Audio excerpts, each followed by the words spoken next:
Hello everyone and welcome back to Wargame Red Dragon. Today we have a 2v2 featuring myself and my friend Lowing against the two-man team of Sphinx and Brudolf. I know this is maybe not quite how you say it, but it's the closest I can get to pronouncing my opponent's name, so that's what I'm going with.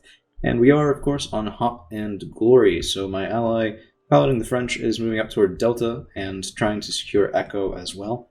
And I'm moving up to present Strength past Foxtrot and capture Golf, potentially push through Charlie. So you can see I've pinged a couple things, asking first, what are we going to do with Foxtrot, and then following up with being all in on Golf and pushing toward Charlie. So my intention is to circumvent the problem that I often have on this map of my opponent taking the center town and holding it in strength. But first things first, we see a Z9A HJ8, which is a dedicated anti-tank killer helicopter. There's two of them, so 60 points apiece, and they are perfect fodder for my OH-1 Ninja. Now, this is a really excellent Japanese helicopter. If we take a look real quick here, a couple of things stand out. First, 6 strength, 4 Type 91 missiles, 70% accuracy and stabilizer each. I believe that matches roughly with a Stinger missile, 5 HE, and most importantly, good stealth, which means they are going to be, of course, very hard for the opponents to spot and get rid of. We do see at this point a huge mechanized push coming up from my opponent Brudolf, and that's something that I intend to take advantage of. So the H1T moving forward, trying to get those TOW-2 sackless missiles online. OH6D moving up for active scouting, while the Ninja is going to retreat and refill its Stinger missiles. In the meantime, however, we are kind of getting some hits in on the recon vehicles of my opponent's convoy. Now, these are very, very cheap, but getting rid of your opponent's eyes is always a good thing. It also gives us the opportunity to have one of our OH ninjas destroyed, which, I mean, okay, questionable opportunity there, but yeah, see what I mean anyway. So in the meantime, Tansem, Short Arrows, Hachi Nanashikis, and my own armored convoy are moving forward, notably behind the opponent as I had to go all the way around this mountain. Now, my ally Josh has had some mixed success, by which I mean, well, quite a few things blew up over in Delta, but he has come back and settled for capping Foxtrot. So we are presenting right now a pretty strong center toward the opponents. So Hachi Nanashiki opening up against some of those carriers, and we have a Peace Pheasant 1 coming in. Each one of these is 15 points each. I think Susan Po, rather, and ZBD transports about to take it on the chin from that bombing run, and all 4 of them gone, the 2 behind him gone as well.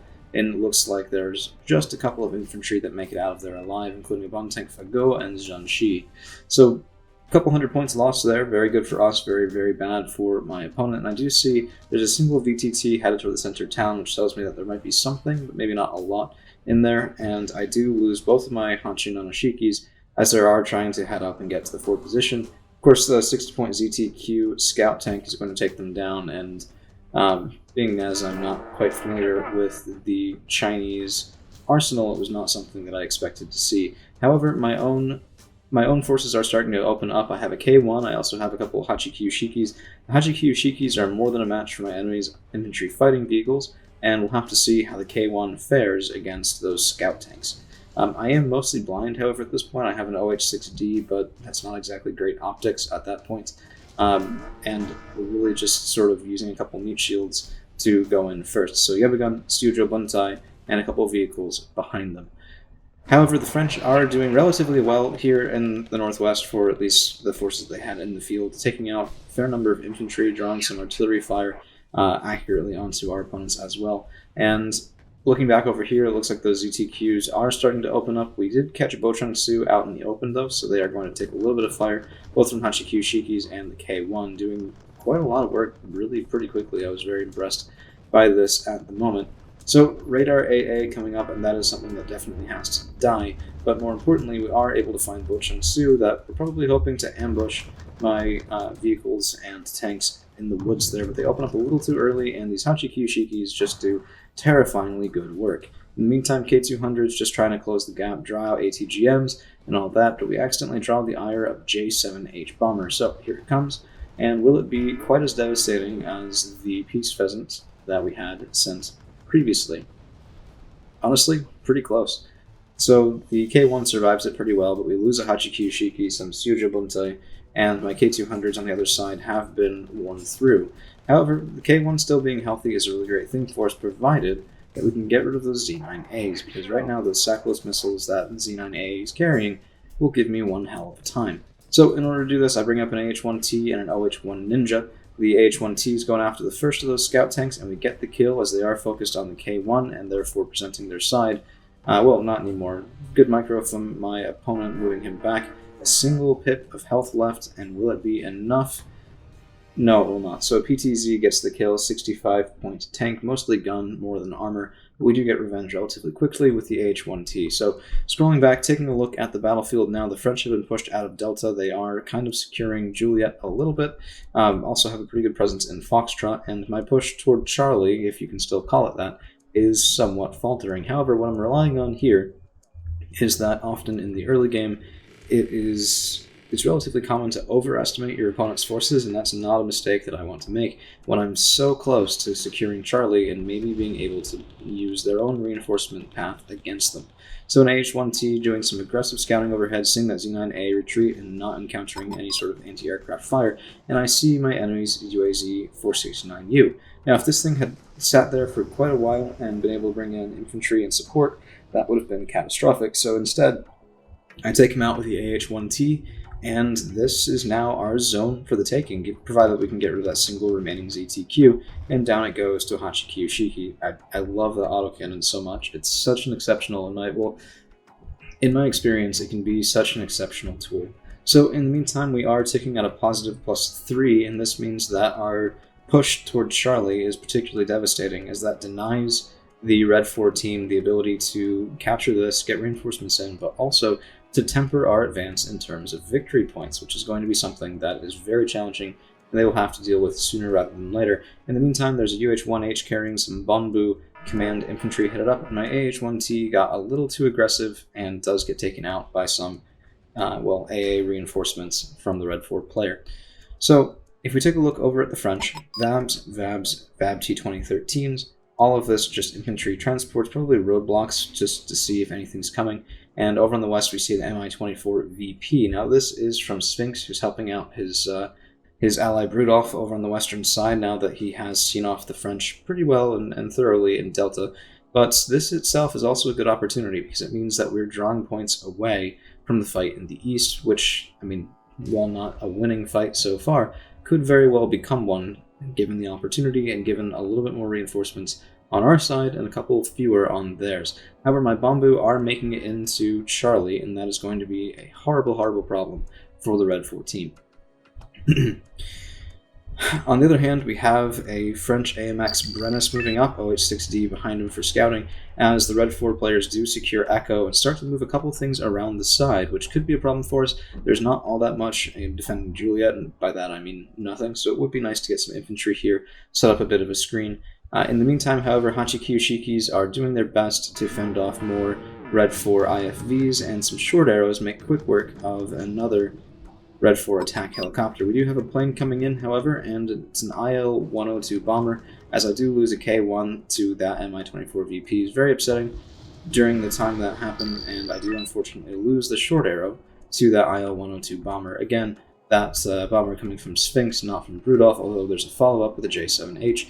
That J7H is around just long enough for my ally's Rafale to have something to say about it, so very nice play there from my own ally, and this Brennus is able to chew through what I thought were tanks, but ended up just being some infantry fighting vehicles doing a little bit of scouting in force. So OH-60 is called in, another Tan-Sam short arrow and some Mistrals, just trying to secure the air around here, stop those pesky attack helicopters from shooting my precious reinforcements, and I do also have a mind on capturing Gulf and securing it, because, yeah, our forces are past here. We're presenting, a forward presence by the bridge. AMX-10 RC has some eyes across, but he himself is spotted, which means that there's some enemy presence there that I can't see.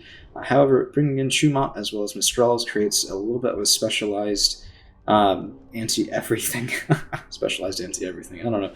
We have both sorts of weapon teams, right? We have Chumat and we have Mistrals here, hoping to really use specialist weapons to help secure this forward region, as I do start to take a bit more of a bloody nose. So Hachikiyu Shiki's dying to repeated ATGMs off of these Hwasong Transports, well, no, those are Iglas. Let's see. It's the Bangtang Fago and these other Susangpo transports as well. And a lot of really good IFVs here, a lot of good utility, maybe a bit expensive for the performance, but I've certainly rarely taken that sort of hit from something like that. And we do unfortunately see that there was some infantry moving up. There's also a very fast transport trying to scuttle over that river, and I had called in a Jiwicha trying to secure Gulf. So very much not the right time for it. This is actually a ZZC 15-point recon vehicle, and he makes it all the way in, relatively speaking, and behind him, that infamous double pair of ZTQ scout tanks, and they're aiming down the sight. Let's see what they can hit. First some Yebagun, a couple more Yebagun, and I think shortly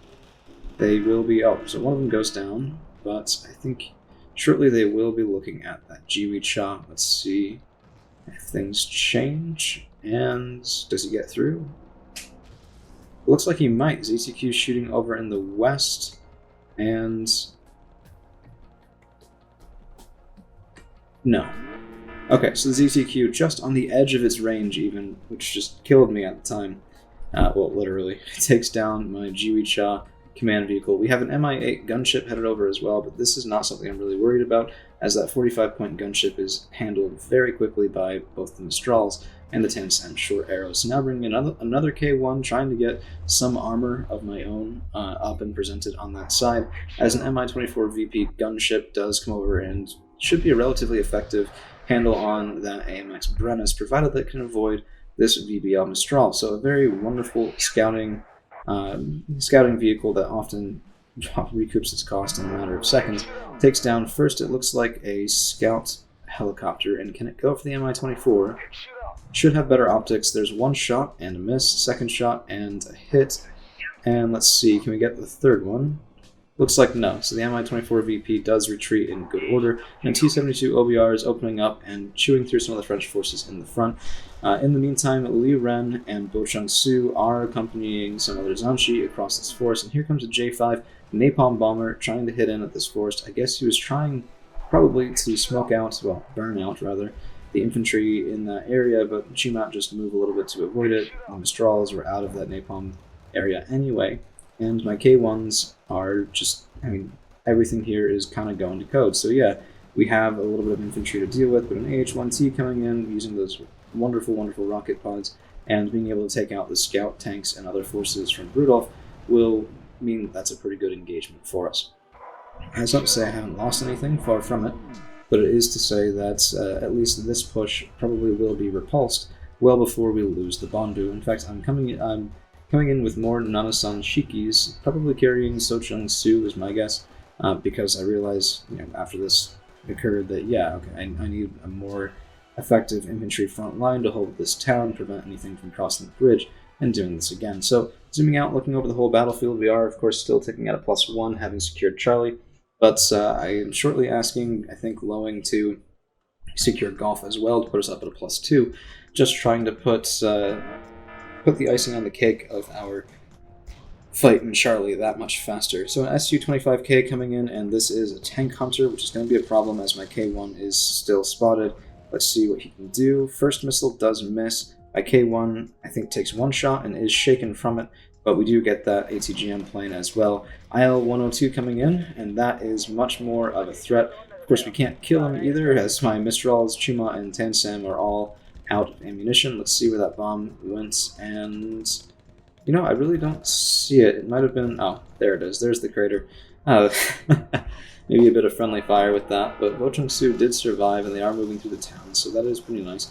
Had they gone a little bit further, they would have been able to engage the Bonbu, although we probably would have been able to catch up with them anyway, moving the Seo Chung-Su through as well. So let's take a look. P4PC, yep, coming from Lowing, that should go toward Gulf. In the meantime, there's a Leclerc, Aulnois, and a Mistral scout vehicle headed over this way. Leclerc's opening up and does kill the enemy CV and Echo, which was up at a +2, +3 if we can get something into Gulf, and also taking down, I think that was a T-72 OBR that was in that wood line previously skirmishing with an AMX-10 RCSB, and definitely having better of that engagement.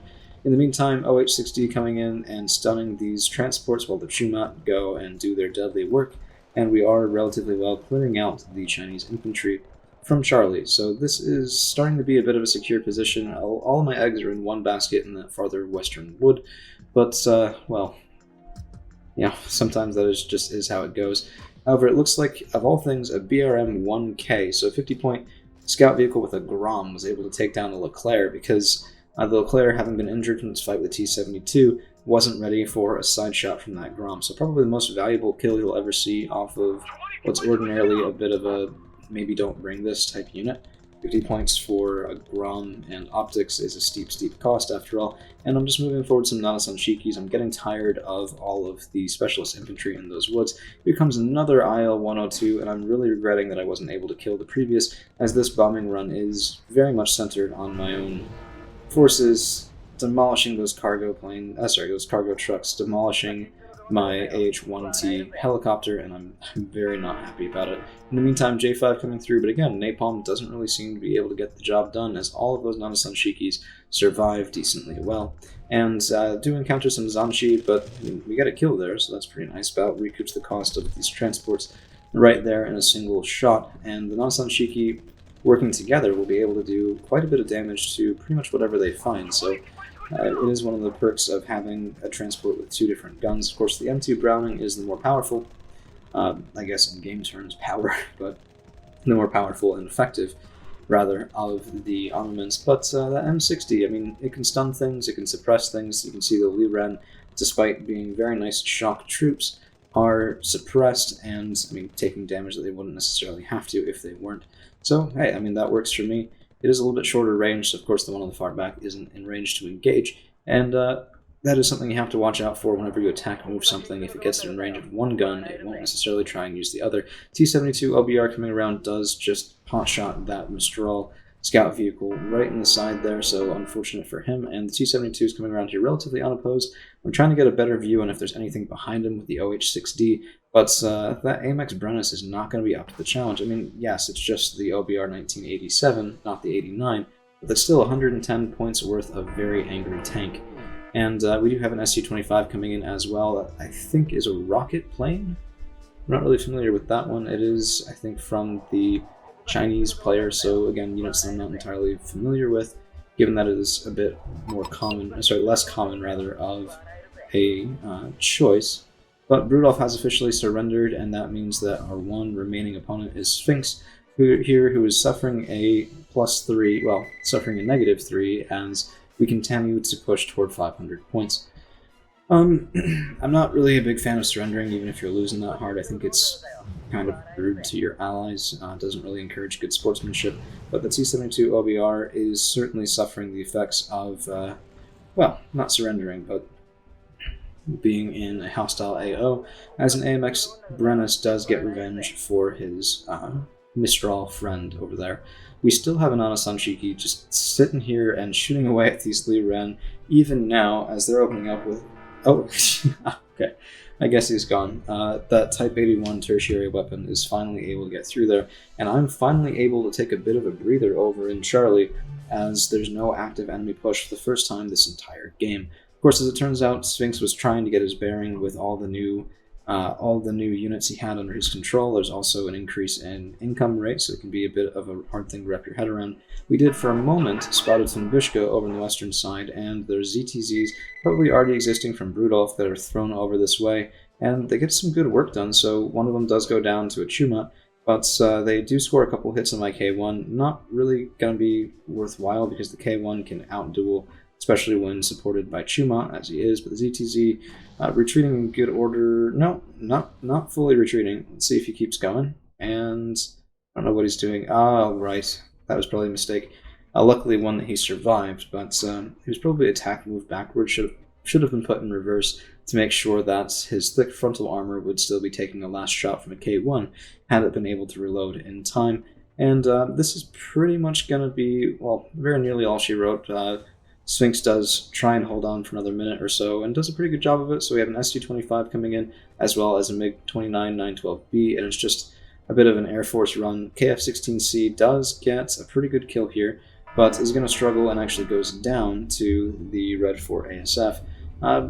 Not uncommon to see that. I mean, it was the second plane, had the better engagement against my own ASF.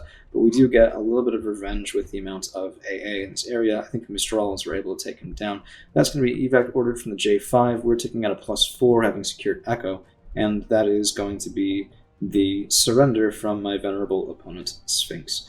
So hang around for just a second. I want to show you the kills and losses, although some of that isn't quite fair to Sphinx, having to take credit for some of the losses from his ally Brudolf. But it looks like we have 2560 kills to 1600 losses for myself, 820 kills, 1075 losses for Lowing, so he definitely took the worst end of that engagement with Sphinx for quite a while, although a lot of this was out of that primary engagement at the start where he would have lost some paratroopers and their transports. Sphinx, 1480 to 1460, I mean, hey, that's about even. Some of that increased losses is from the planes that he sent over to my AO that were promptly shot down, and Brudolf got killed basically 2-1, so I guess the surrender does kind of make sense in that regard. In terms of standout units, the OH-1 Ninja well recouped his cost. That would be probably 180 points there for the Ninja, itself costing 90, so double on the return. AH-1Ts were invaluable for that starting push, moving the Chinese out of their forest, out of what should have well been their zone, and so that was quite nice. Hachi-Nanoshiki's, I was a bit too aggressive with them for what their frontal armor is, and kind of threw a couple away, so my bad in that regard. But Hachi-Kyushiki's performed well, K1 performed very well, and yeah, I mean, everything in the AA section did pretty well. 10 cent short arrows. The one that got bombed was unfortunate, but the other one able to take out, let's see, 1, 2, and so 2 attack helicopters, a plane, a transport and its infantry, second transports, third, and 2 scout helicopters, so very much worth it there.